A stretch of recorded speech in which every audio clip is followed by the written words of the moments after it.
আল্লাহ তাবারক ওয়া তাআলা আপনাকে আমাকে কতটা ভালোবাসেন আপনি জানেন?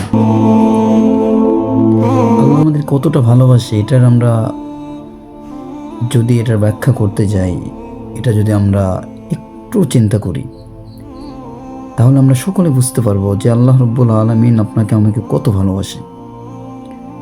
কোনো স্বার্থ ছাড়াই ওই রব আমাদের ভালোবাসেন। আর আমরা সেই ভালোবাসার মর্যাদা বিন্দু পরিমাণ দেওয়ার চেষ্টা করি না। আরে ভাই, দুনিয়াতে একটা ঘর নিয়ে যদি আপনি থাকতে যান, ওই ঘরের ভাড়া দিতে হয়, ওই ঘরে ট্যাক্স দিতে হয়। যদি আমরা সময় মতো সেটাকে পরিশোধ না করতে পারি, তারা আমাদের ঘর থেকে কি করে দেয় ভাই? বের করে দেয়। কিন্তু আল্লাহ, আমার আপনার রব, এত কিছু দান করলেন, পানি দান করলেন, অক্সিজেন দান করলেন, কত সুন্দর দুটো চোখ দান করলেন, বিবি দান করলেন, হাজার হাজার নিয়ামত যে রব আমাকে আপনাকে দান করলেন, সে রবকে 5টা বার সেজদা দেওয়ার জন্য আমরা মসজিদে ধাবিত হই।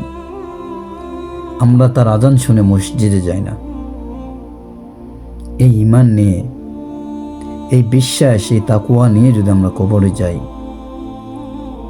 ওয়াল্লাহি জানি না আমাদের কবরে কি আযাব হবে।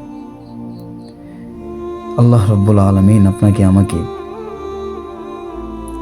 রবের পথে নিজের জীবনকে পরিচালনা করার তৌফিক দান করুক। আমিন সুম্মা আমিন।